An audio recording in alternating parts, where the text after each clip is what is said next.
State of the Nation address, where President William Ruto has used his inaugural State of the Nation address to point a blaming finger on COVID-19 pandemic and geopolitical conflict for sponsoring the runaway high cost of living. Ruto has, however, assured Kenyans that his government is changing the tide, adding that economic transformation is urgent. Our political and current affairs reporter Sylvester Osano reports from Parliament.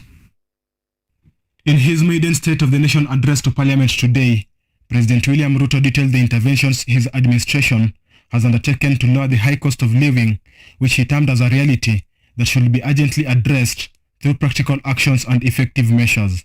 The President mentioned COVID-19 and geopolitical conflicts, which he said raised the inflation rates and interest rates, leading to the high cost of living. External shocks, fiscal distress, and structural imbalance that heavily strained our economy, causing nationwide difficulty. The COVID-19 pandemic, coupled with global supply chain disruptions and geopolitical conflicts, significantly raised inflation and interest rates, adversely affecting our economy, while low agricultural investment and a prolonged drought. The President also said that it is time to abandon the illusionary benefits of wasteful expenditure and counterproductive subsidies on consumption, which he said has strained Kenyans economically and threw them into debts. Therefore, to retire the false comforts and illusionary benefits of wasteful expenditure and counterproductive subsidies on consumption, by which we dug ourselves deeper into the hole of avoidable debt. The new direction may not be easy, but it is ethical, responsible, prudent, and most importantly, necessary. According to the head of state, the food crisis, which had been caused by prolonged droughts and low investment in agricultural production, needed a strategy to support agriculture in order to counter hunger countrywide. In this regard, the President reiterated that his administration had rolled out a countrywide farmer registration on fertilizer subsidy program to boost farm production. One of the most salient interventions in addressing the high cost of living is the strategy to support agricultural production throughout the sector, ranging from food and cash crops as well as livestock value chains. I am committed to put the shame of hunger behind us once and for all. We rolled out a countrywide farmer registration and fertilizer subsidy program that has made available 5.5 million bags to farmers across Kenya. The President has also underscored the steps his administration has made in reducing the cost of living, such as lowering the cost of fertilizers from 6,500 Kenyan shillings to 2,500 Kenyan shillings, a move which saw the increment of maize production to 18 million bags. We have progressively reduced the cost of fertilizer from 6,500 to 2,500, increased maize acreage under production by an extra 200,000 acres this year, and enhanced maize production by an additional 18 million bags this year. The President has called upon Kenyans to be more patient, promising to arrest the runaway cost of living in due time. Sylvester Ugembu, KUTV. All right, thank you, Sylvester, for that. And still on President State of the Nation address, opposition leader Raila Odinga was a no-show at today's State of the Nation address, as Mayor Principal Kalonzo Musyoka was the only opposition bigwig present at Ruto delivered his maiden address to bicameral parliament. Ruto, who largely stressed or rather steered clear of political rhetoric, underscored the need for bipartisanship in achieving development goals. Virginia Mudhe with more details.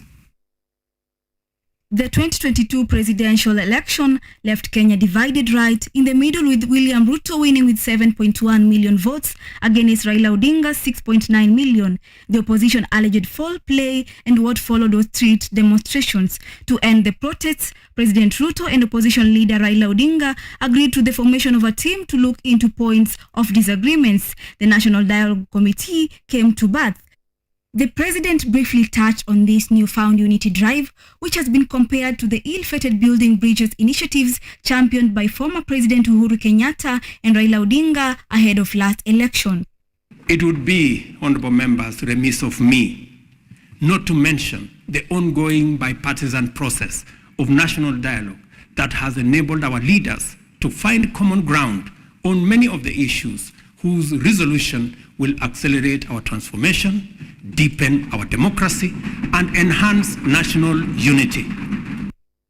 The National Dialogue Committee, co-chaired by Kalonzo Musyoka for Azimio and Kimani Ichung'wah, has been meeting stakeholders to resolve outstanding constitutional matters such as the two-thirds gender rule, addressing the cost of living, and fostering unity in appointments. In the realm of electoral justice, the committee is focused on reforms like the reconstitution of the IEBC, boundaries delimitation, and auditing the 2022 presidential vote. The entrenchment of funds into the constitution, establishment of state offices like the leader of the official opposition and prime cabinet secretary, and ensuring fidelity to political parties are also key priorities. Virginia Mudeu, KUTV. All right, now President William Ruto says that Kenya is well equipped to offer support in solving security challenges within the region. The statement made in his State of the Nation address comes on the heels of pending Haiti police deployment. However, Interior Cabinet Secretary Professor Kithure Kindiki has revealed that Kenya has not yet received the funding necessary for government to begin planning for the deployment of police to Haiti, as Edward Nyamu now reports. The Wednesday impeachment hearing session for the then embattled Meru Governor Kawira Mwangaza was an emotional one. Old videos played showing humiliation of the governor in the hands of the male leaders. These stirred emotions of both male and female senators.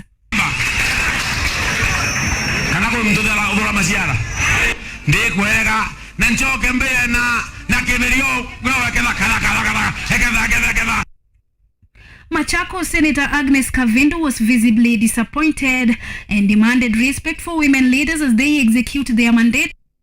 Our security and stability is likewise integrated with those of our neighbors.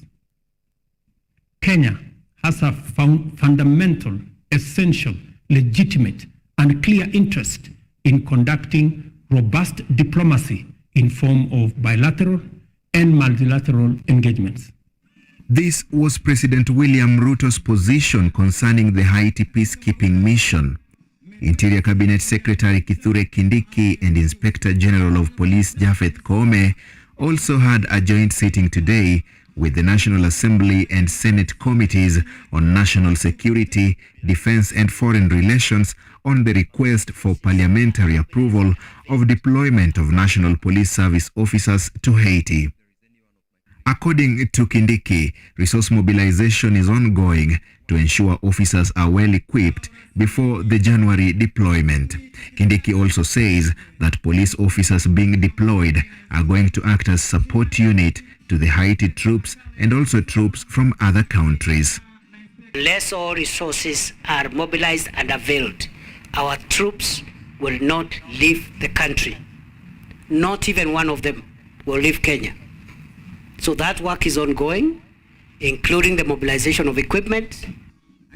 In terms of funding, $600 million has been pledged by the United Nations for the deployment, but the funds are yet to be received.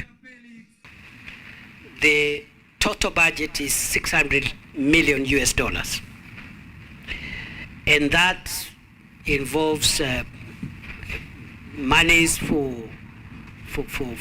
preparing the forces, the officers, kitting them, transporting them, sustaining them there, transporting them there in Haiti, their logistics, their communications, their food, their allowances, and all that goes with that, and also bringing them back home at the end of the mission. Inspector General Japheth Koome assured that Kenya's internal security will not be affected once the police officers have been deployed, highlighting that the police deployed are well equipped and will be in command once in Haiti. And we don't at all intend to fail in executing this mission. We're equal to the task as National Police Service, and incidentally, our officers are very eager to serve in this mission. The summoning of the two came after the National Assembly put on hold the deployment, stating that proper prior investigations should be done first before approval. Dennis Omondi, KUTV. All right, now switching gears, the impeachment proceedings of Meru Governor Kawira Mwangaza offered a glimpse of the rough terrain some women politicians cover to clinch leadership post. Kawira presented to the Senate video evidence of humiliation suffered at the hand of the majority male politicians in her county. And as Vivian Opio reports, gender-based and ethnic slur sent her way by leaders such as Tigania East Member of Parliament Mpuru Aburu won her sympathy, possibly contributing greatly to her acquittal. The Wednesday impeachment hearing session for the then embattled Meru Governor Kawira Mwangaza was an emotional one. Old videos played showing humiliation of the governor in the hands of the male leaders. These stirred emotions of both male and female senators.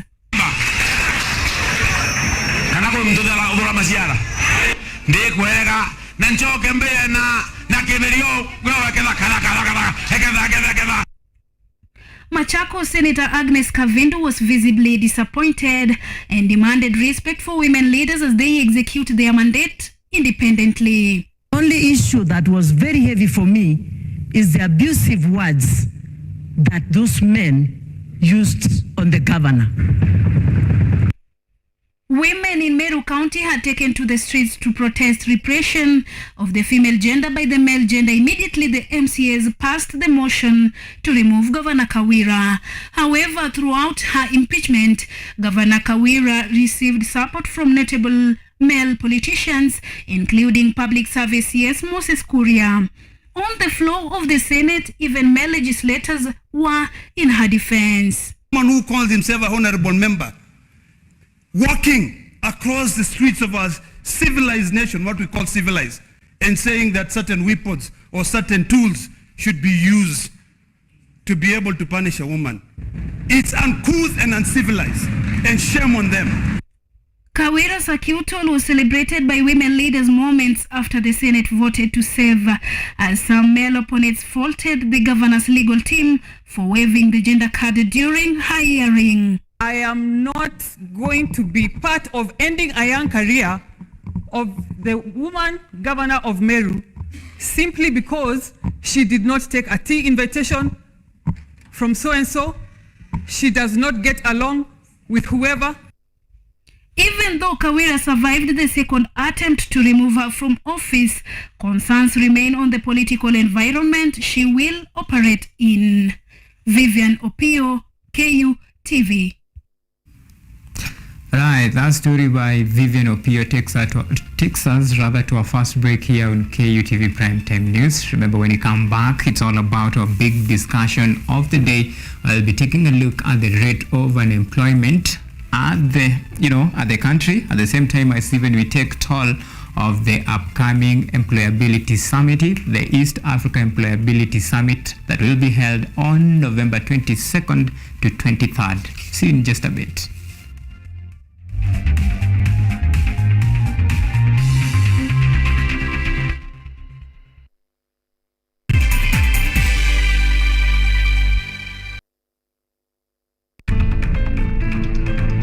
Can you believe this man?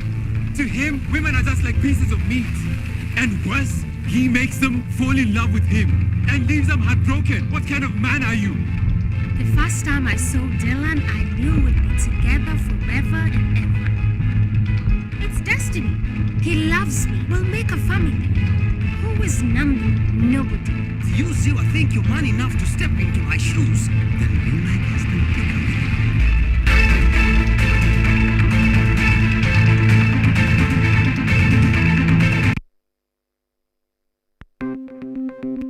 Maelfu na maelfu ya wahamiaji wakiwa na watoto kutoka nchi za Amerika ya Kati wanaendelea kuwasili kwenye mpaka kati ya Marekani na Mexico. But folks, I'm going. Thank you very, very much. I appreciate it. Thank you. Ni habari kutoka pembe zote duniani. Pepopa si vuguvugu. Pepopa ni idea. Sazidi ananyonya, hanyonyi vizuri, anakuwa hayuko comfortable. Jeshi la Jamhuri ya Kidemokrasia ya Kongo linapambana na waasi wa ADF. Kwa sasa wanatoa wito kwa mashirika, makampuni na vile vituo vya uchukuzi. Mambo mengi yatakwenda kama yalivyopangwa. Hapa ni kuna mmoja wa viongozi wa chama cha wavuvi katika eneo hili. Zaidi tunajaribu kuwapa chanjo ili ina boost ama inanyanyua kinga ya mwili, ndio inaenda kupelekea kupambana na virusi. Ni duniani leo, Jumatatu mpaka Ijumaa, moja kwa moja kutoka VOA Swahili, Washington DC.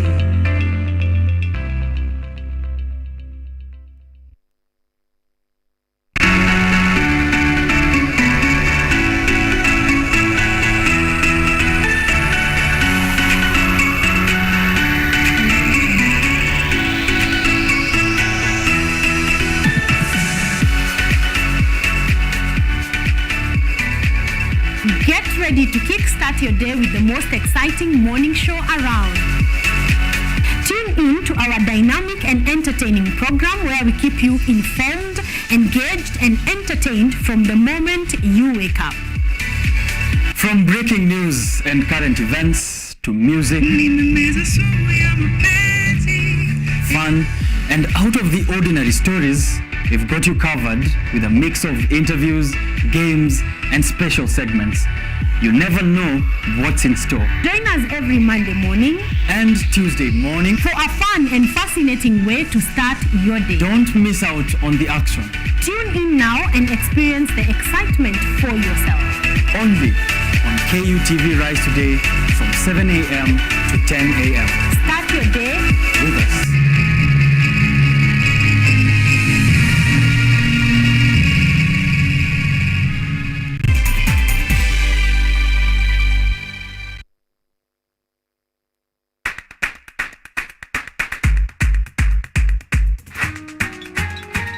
What are some of the ways through which you can develop these skills so that you are comfortably fitting into the job? You have to put yourself in positions where you are uncomfortable in the sense that you are not clear about what to do. Because I used to work a corporate job before. So when I left, I happened to visit someone's farm around this area. So this project is called Security Breach Detector and Readiness Familiarize. It is meant to be used to detect, detonate explosives. We'll tackle all the tough issues, discuss all the weird moments, and hopefully share a few laughs along the way.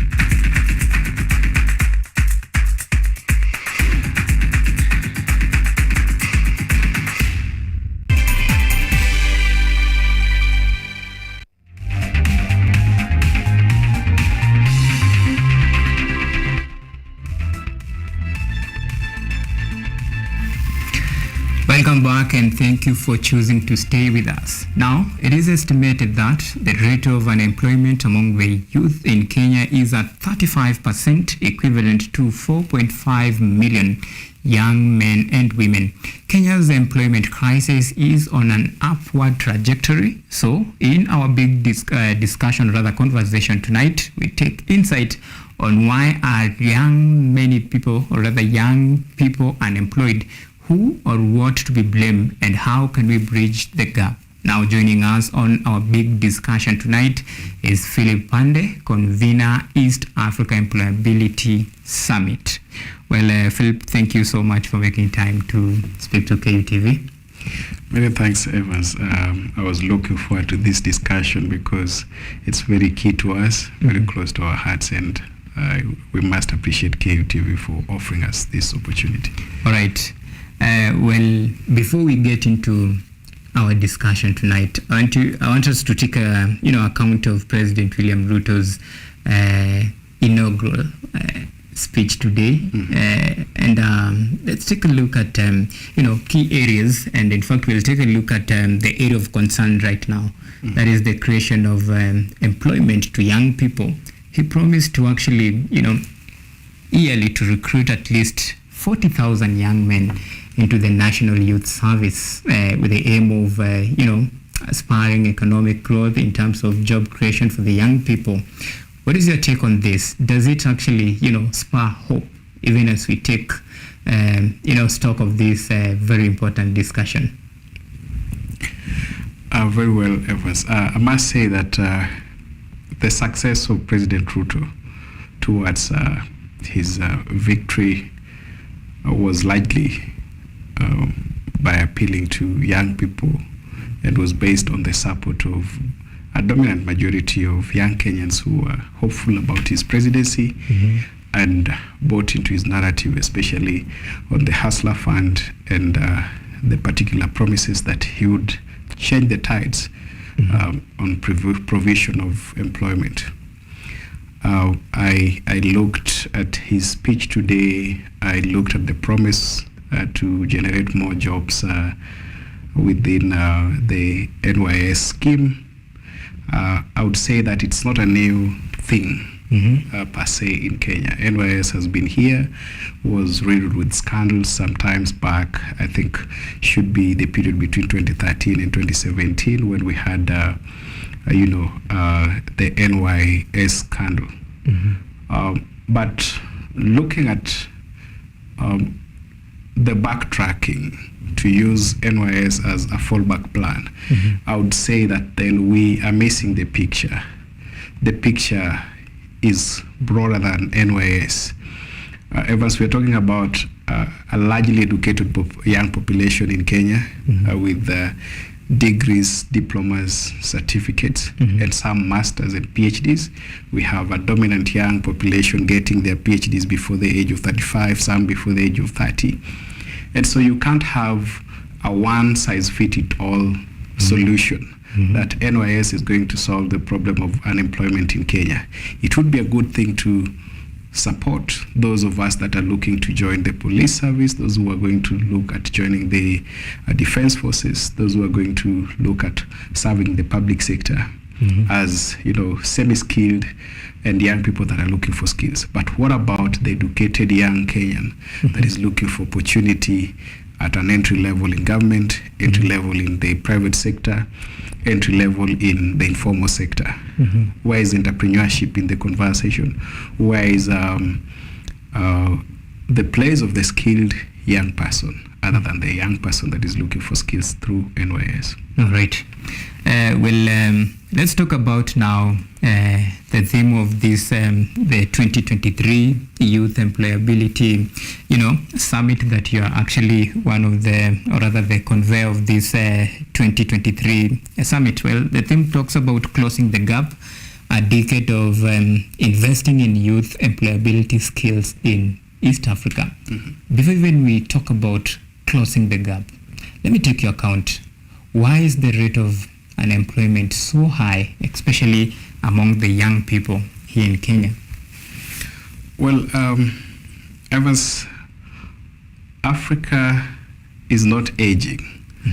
Africa is becoming younger by day, and the sub-Saharan Africa especially is becoming younger. If you look at global statistics in population, and in fact, looking at the data by International Labour Organization, sometimes in August they had a study that indicated that between 2005 to date, simply the last 2 decades, there has been a downward trend in the number of young people out of school and out of employment totally. What we're calling people not in education, employment and training, that has reduced globally. But that statistic is not the same for sub-Saharan Africa. It has grown upwards because our population has concentrated on, swelling from the younger age than the older generation or the older population. So if you have relatively a young population, then you have a challenge of what we're calling the youth bulge. The youth bulge occurs when you have a predominantly young people or a growing young population that is then not captured in employment, not then properly catered for in terms of education and training. And the net effect of that is that you're going to have a lot of them out of work, and you have challenges such as deviant behavior, increasing crime, and a lot of those negativities related to inability to plan for your young population. So Sub-Saharan Africa is quite young. Uganda, and I would say a dominant of this population is coming from the East African community. Uganda is talking about an average, a median age of slightly about 14.5, just 15 years. That is 2 years or 3 years younger than, actually 4 years younger than the median age in Africa, which is about 19.7, 19.9. Kenya, which is at just the average of the African median age. Congo, which joined the community relatively young. And looking at these statistics, there is really need to have decisive governments that are informed by data, that are informed by populations, that are informed by policy in responding to what we see as the largest crisis. And this crisis, like I've described it before, is bigger than COVID, it's bigger than poverty, it's bigger than climate change. All right. The inability to act decisively on the Africa's youth bulge. All right. So what is the focus of this summit? What is the agenda? What is the big discussion that, you'll be taking a look at it as far as, creating employment and even breaching this gap is concerned? So what is the main key agenda that you'll be tackling? The crisis we are facing, Evans, requires everybody to take action. Governments, learning institutions, development partners, the private sector, and all of us collectively. So I am the executive director of the Corporate Career Academy, which then concerns itself with transition from learning to earning, from training to industry.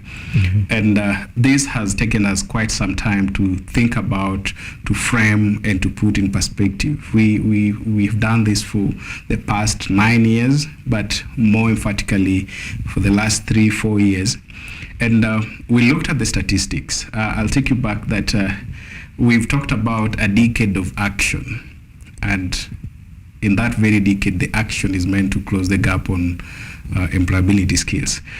Back in 2014, there was a study by the Inter-University Council of East Africa, and they laid bare some facts that pointed peculiar gaps in our higher education infrastructure. That at least about 56% of our graduates were not job ready or market ready for that matter. Right. One of the countries that was advanced. Actually, we'll come to that. Yes. About the basic structure of our education system. Yes. And the requirement that is needed as far as producing not only learners but actually people that can actually meet the demand of the workforce. And I'm really concerned about now the discussion is facing the dragon and how we can slay it. And this is something that has been, when you look at the statistics every year, the trajectory keep on rising every day, and the number of unemployment is actually worrying here in the country and even in the global statistics. When you look at the survey actually conducted by the World Bank Enterprise Survey, that indicates over 25% do not meet the required standard that employers looking to. So even as we take account of all these things, so how do we actually slay the dragon? This unemployment crisis, especially among the young people. Thanks, Evans, that you've added value to the statistics that I was pointing towards. The way to lay the dragon is to be very particular about our actions And one of them is to have a discussion, a conversation around what solutions are we looking at? What's the situation like? Since 2014 to date, there have been a number of approaches and programs and projects trying to close the gap. We acknowledge that from government, from the private sector, from a majority of the partners. But have we sat as a community, as the East African community, as the Kenyan government, around the issues about unemployability skills? Yes, we are training. We have some form of higher education. Now, a lot of emphasis on TVET education. A lot of emerging programs on out-of-school employment and entrepreneurship initiatives. But are we really solving? Are we really skilling for the job market? You are mentioning the World Bank Enterprise Survey. That is one of the many other studies that then point at the inability of people trained out of the infrastructure, existing infrastructure, but not solving the employment needs. We have, KEPSA with data and statistics pointing at, again, the similar challenges that employers are pointing out there. Now, other than the conversation, where is the policy leaning? What policies, employment policies, are we using as the East African community for regional integration, but again, cross-border skills, so that a young person forcibly migrated from South Sudan or Sudan coming into Kenya would still have an opportunity to work, so that a young Kenyan moving into Uganda is not deprived of economic activities because of different education curricula or different opportunities in terms of training. How are we able as a community to integrate education, skilling, and development in that aspect to ensure that the much talked about regional takeoff, economic takeoff, is informed by our style of training, but again, our ability to accept learning from other places, and what we're calling about, we are mentioning as recognition of prior learning. People particularly that are affected by this phenomenon are people that are a refugee or having the refugee status in any jurisdiction. You have ILO coming up with a massive project called the Prospects that then looks at skills development, especially in young people living in distressed communities. Kenya has some of the two largest refugee camps, Dadaab and Kakuma.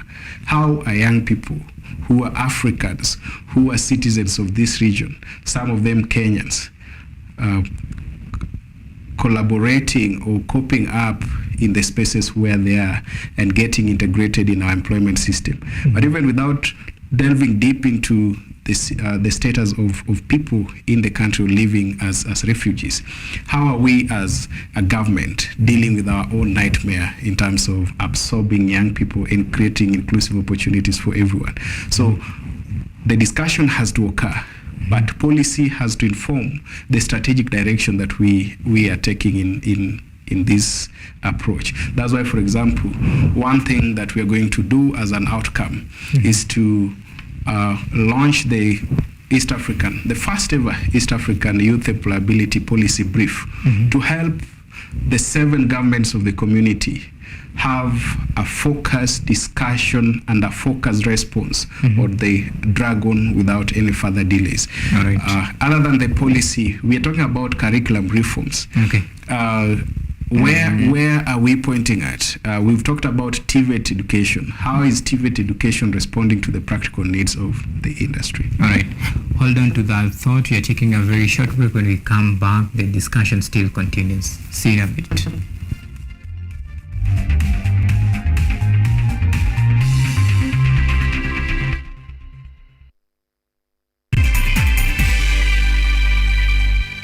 Lula is an app that gives you a chance to watch videos, listen to audios, and read articles wherever you are for free. Motivational stories, dramas, campus life, technology, lifestyle, adventure, sports, academics, jobs, entertainment and more. Download Lola now on Play Store. All you need, you got Lola.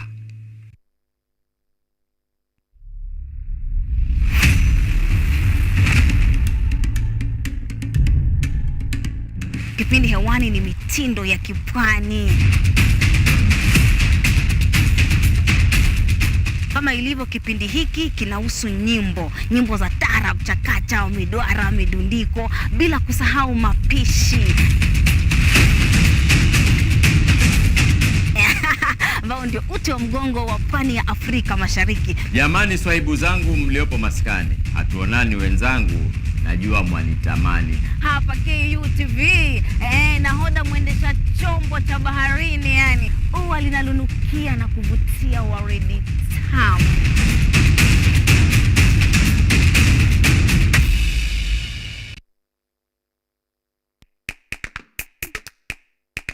Baada ya kutafuta kazi, tunaweza kuanzisha miradi yetu ambayo ingetusaidia kubadilisha maisha ya wazazi wetu. Kwa vijana wenzangu, wengi wale wana kazi, lakini ikiwa sisi wenyewe tutajiamini, tunaweza kujiajiri wenyewe. Afrika kwa kweli tuna mahitaji ambayo ukiyasuluhisha unaweza kuathiri watu kwenye bara hili bila woga. Watu huwa na uzalishaji zaidi, wanajawa na ujasiri, wanakuwa wabunifu na wanakuwa wenye maarifa. Niliamua kuacha kazi, hata kama sitafanikiwa, nitakuwa nimejaribu, nitakuwa najua haiwezekani. Hakuna kitu cha ajabu hapa. Kila anayepata ufanisi hufanya kazi usiku na mchana. Kitu kitakusukuma na kuwezesha kupata maarifa ambayo hukuwa nayo. Tunajaribu kutengeneza kitu kitakachopita mipaka ya nchi hii. Ikiwa unataka kubadilisha ulimwengu, anza na nyumbani.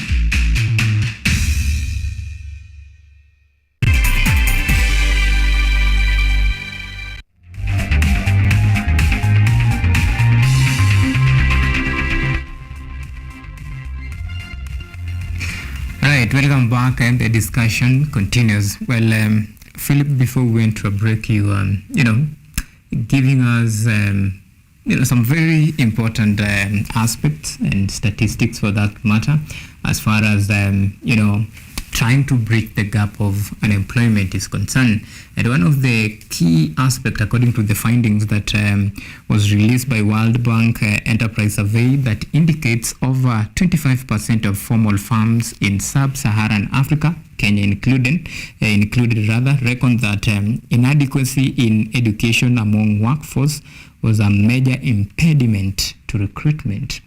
Don't you think it's about time maybe we consider now the discussion now to actually taking the discussion to the higher learning institution, as far as in terms of meeting the labor demand and how best we can actually produce a workforce that can actually be depended on as far as the job and the output that the market demand is required.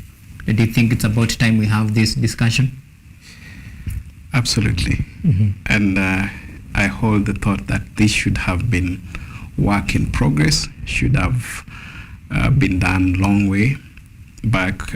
Looking at some of the programs we've had, I would say in Kenya, as soon as the president got into power, one of the things that he did was to form a task force that looked into the CBC in totality and gave him a report on the implementation. The question was whether to continue the same or continue the current curriculum or adopt CBC. Mm-hmm. And they gave a nod that it was time to take another route, which is the CBC. It is time that we must have a higher education or TVET's task force that is going to look at the quality of our training, mm-hmm. the nature of our curriculum, and if at all that training is geared towards skilling young people for the industry. Mm-hmm. I would say that AI, artificial intelligence, has come into this space and has taken everybody by storm. Mm-hmm. We have major conferences across the world talking about AI. In Britain just the other day, and I know the East African community had one in July in Kigali. Mm-hmm. We are focusing on adoption of AI mm-hmm. and the threats of AI one of them being taking away or sweeping away jobs that we so honestly want to create for young people. But are we talking about retooling and re-equipping our young people, reforming our curricula so that they respond to the exact very needs that AI is coming in to address? So before we take the shift and embrace AI and play the tune of AI, let us look at the human resource needs of the East African community, the African continent, and let us look at that in relation to young people seeking opportunity and their mode of training. All right. Out of school youth employment initiatives are becoming even more effective in terms of mentorship, in terms of leadership development, in terms of giving essential services, essential skills training to young people than higher education and TVET education. Even as we talk about the artificial intelligence, and even the whole discussion of producing a workforce that can actually meet the labor demand. And there is another very important aspect that we really need to take into consideration as far as this discussion is concerned. I'm talking about the spaces available out there, the tech space. How can young people actually tap into these existing spaces to actually create employment for themselves? And this is now raised the question of, are we creating, or rather, are we producing a job seeker or creating a job, innovators, as far as this discussion is concerned? Because at the end of the day, if you have to face reality, let's face it, the number of available job opportunities versus the number of job seekers is significantly, the disparity is quite enormous. And we have now, it's about time now we have this discussion of now empowering now the job seekers to be actually the job creators. Well, we have now in this country a ministry for digital economy, which emphasizes the creation of the digital pathway that then facilitates remote working, remote jobs, online opportunities, and digital and tech skills. One thing that I must demystify is that innovation is not tech and tech is not innovation. Anyone can work online so long as they have the requisite tools. They have a laptop, a phone, a desktop, any other thing that they could use to collaborate online. Secondly, the US President Joe Biden says internet is infrastructure. If we have a deeper penetration of fast speed internet, then we are facilitating the digital economy, the tech space. We have emergence of many innovation hubs. Some of them initially were purely tech hubs. Now we have more liberal hubs that are offering more other alternatives in the agri space, in the creative space, in the green economy, and the conservation space. These spaces must be internet enabled, and they must be facilitated with the requisite infrastructure to be able to provide those skills, firstly, and secondly, the opportunities devolved to the grassroots and spaces where young people can access them. And I dare say that Jira Digital has tried to do that over the past period, since established by the Uhuru Kenyatta government. I know that the current government is trying to take that forward. But what alternatives are we giving? What facilitation are we giving, for example, to the already established hubs, and they have associations? Many more coming up, so that we talk about the digital economy, but the digital economy in reality by facilitating existing infrastructure and spaces where action is ongoing. All right. Well, you have actually raised a very important question. So what are some of the alternatives available out there? And even as we wind up this particular conversation, so what is the way forward as far as, now slaying this dragon? Because it's a topic that if something is not done, we'll keep on having this discussion over and over again. So what is the way forward even as we wind up on this discussion?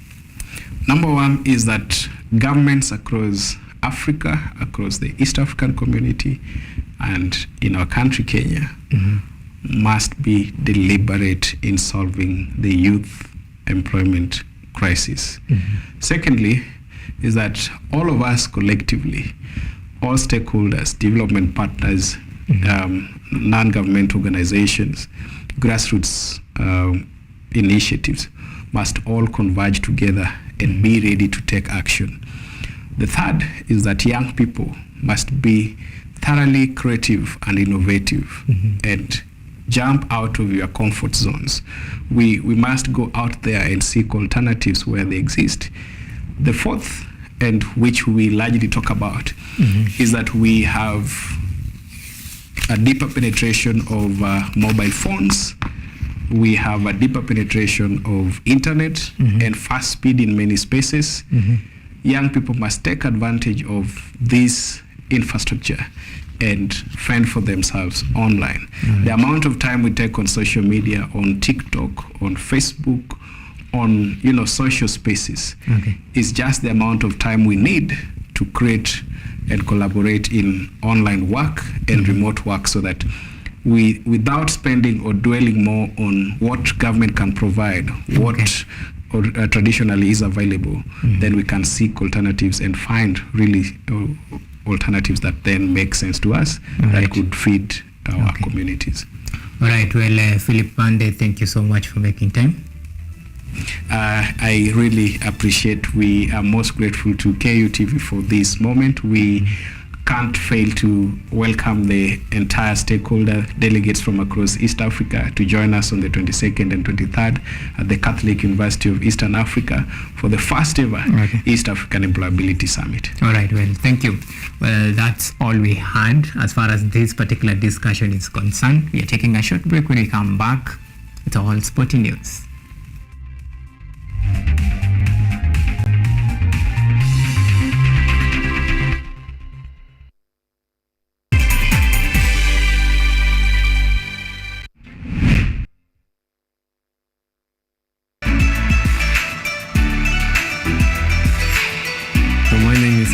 I'm Associate Professor in the Institute of Philosophy of Jagiellonian University in Krakow, Poland, and I'm the main coordinator of the CAFE project, which is being here hosted by Kenyatta University. My name is Ewa Hudoba. I am a project manager in this consortium. Keep watching cutting-edge research at Kenyatta University Television.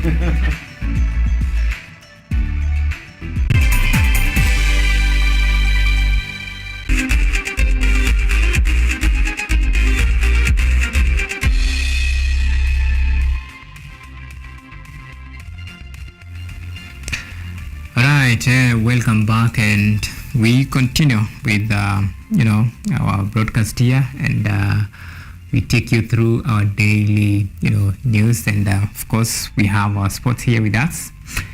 Now the national women under-20 team Rising Starlets jetted in Cameroon ahead of their third round of the Africa Women Under-20 World Cup qualifiers against the host nation Cameroon. Kenya will take on Cameroon this Saturday in the first leg of the third round in the FIFA Under-20 Women's World Cup qualifiers before a return leg that will be staged here in Nairobi. Starlets, who will be hoping to qualify for the first time, will be without the services of key 8 players. The winners of the third round will take on the winners of the fourth round, pitting Egypt and Congo for an automatic ticket in the upcoming global showpiece to be staged in Bogota in Colombia.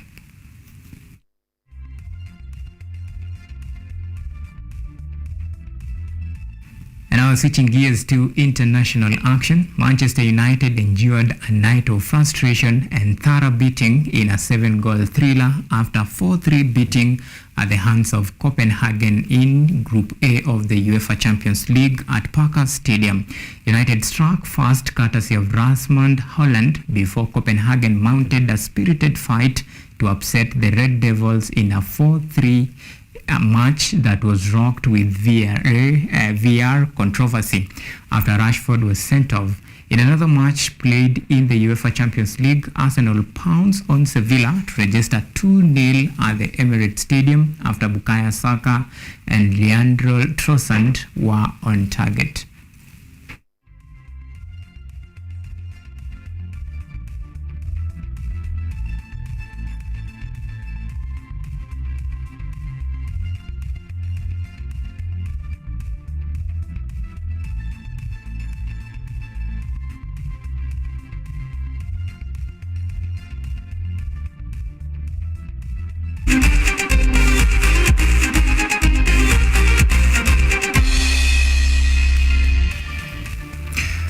That's all we had for you this particular evening. Many thanks for men and women behind the scene. My name is Auma Evans. Sheila Kinyaga has been our sign language interpreter tonight. Until next time, it's a bye-bye and do have a lovely night.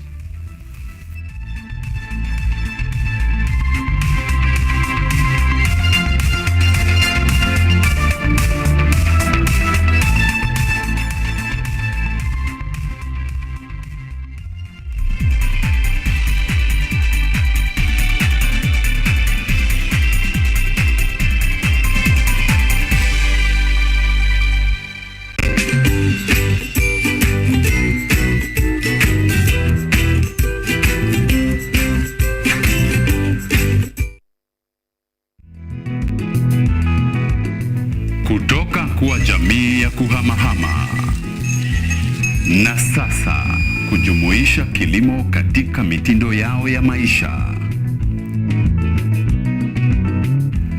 Kwenye toleo la kaunti ya Narok, hii ni Boresha Kilimo, kwani afya bora ni kilimo bora. Kwani kilimo ndicho huboresha maisha.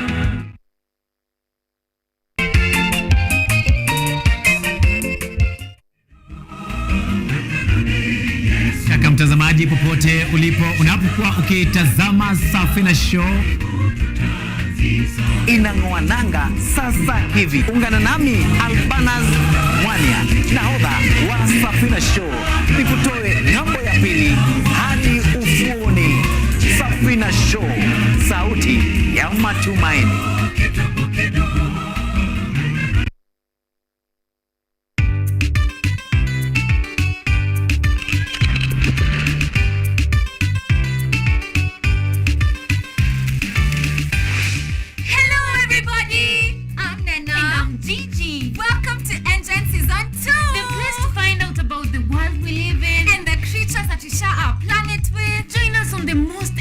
Adventures across the African continent. See breathtaking wildlife, stunning landscapes, and out of this world technologies. Meet incredible scientists and learn fantastic facts. Explore, discover, be amazed. Be part of the next generation of African change makers. Be a part of Engine, Africa's #1 science discovery program. Yay!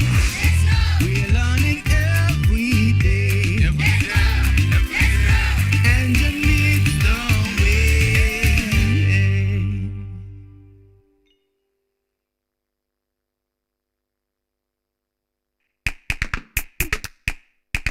Badala ya kutafuta kazi, tunaweza kuanzisha miradi yetu ambayo ingetusaidia kubadilisha maisha ya wazazi wetu. Kwa vijana wenzangu, wengi wale wana kazi, lakini ikiwa sisi wenyewe tutajiamini, tunaweza kujiajiri wenyewe. Afrika kwa kweli tuna mahitaji ambayo ukiyasuluhisha unaweza kuathiri watu kwenye bara hili bila woga.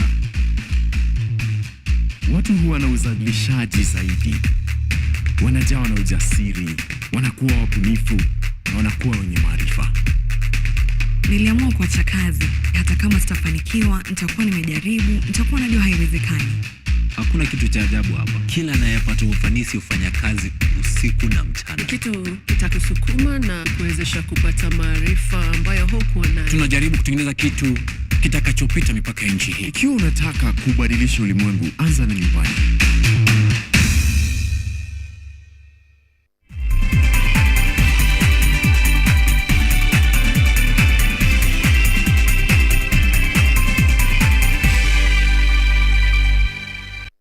This program is rated 16. The content is restricted to only those above 16 years.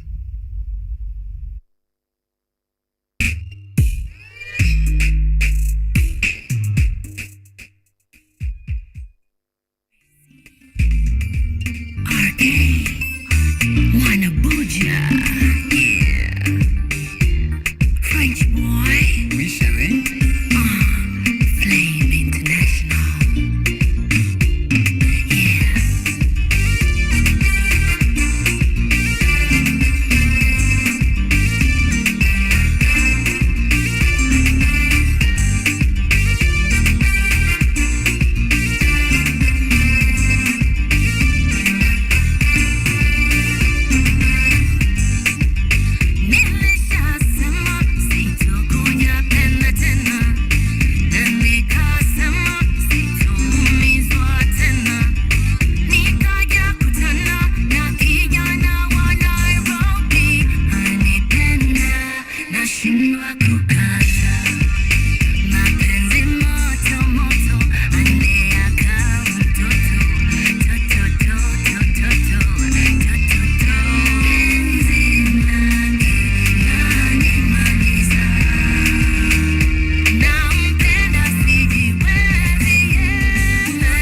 Kutoka Kenya mpaka Saudi Arabia, majabu Musa Firauni. Huyu kijana nafanya vibusa matauni, wavue mashati mapante ni kama wauni. Wenda wazimu na saa, skiza hii story vizuri jamaa. Rap naifanyia chapa na mafanzo wanao nipenda jamaa. Sata ukinitukia siwezi jali ya safi. Kawe ni MC, stick to the wax. Unafaa kuweza kutumia hip hop na other tracks. Sikutukia wadhitu, wanatawala industry. Na we bado uko chini, kabla jina yako jipe miaka kana. Kalazman kutukane ndo ujulikane. Hip hop ni kata ya love, usisahau. Wale kukwambia sikuchuki na kudharau.